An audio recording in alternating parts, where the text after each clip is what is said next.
Alam niyo po, dapat maingat din po tayo sa mga ganyang mga panukala, mga suliranin, di ho ba? Yes, ang daming problema, lalo na dyan sa korupsyon.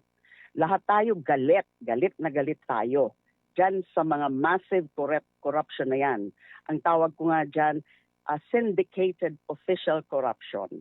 This is really the biggest corruption scandal in our history na naging pipitsugin na lang yung mga ginawa noon ni Napoles and her cohorts dun sa Napoles PDAF scam. Kasi this one involves multi-billion peso projects, infrastructure projects, flood control projects, at iba pang mga projects na marami pa dyan sigurado kung makakalkal sa isang masusing investigasyon.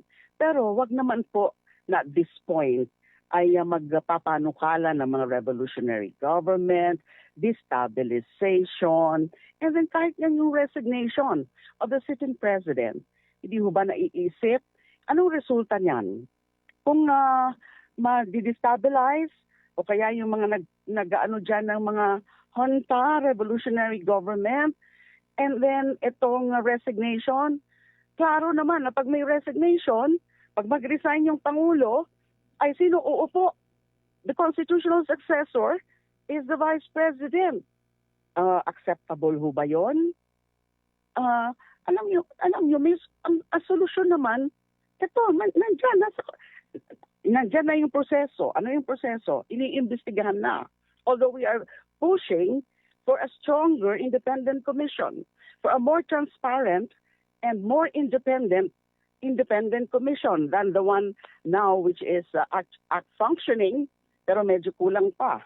Is the one created under Executive Order number 94, yung ICI. Kami po sa House, meron na kaming pending na yung sa House Bill 4453 na kailangan ng mas malakas pa, stronger at mas independent na komisyon. Yan na yan, hayaan yung proseso. And then may bago tayong ombudsman na sa tingin ko naman kaya niya.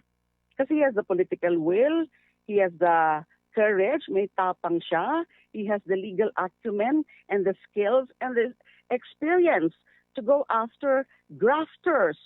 Ang ano na lang, ang challenge na lang sa kanya is he has to prove political objectivity, impartiality, or independence na wala siyang sasantuhin kahit kaalyado.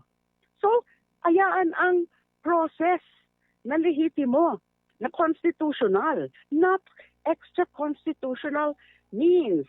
Huwag yung mga ganyan. Hinay-hinay po tayo, lalo na pag mga violent means. Kasi nga ho, kaya natin, kaya ng Pilipino to resort to peaceful means in demanding for all of this na mga changes and reforms. So, hindi po katanggap-tanggap at this point yung mga ganyang mga panawagan. It can only be for political, mga agenda po yan, partisan agenda.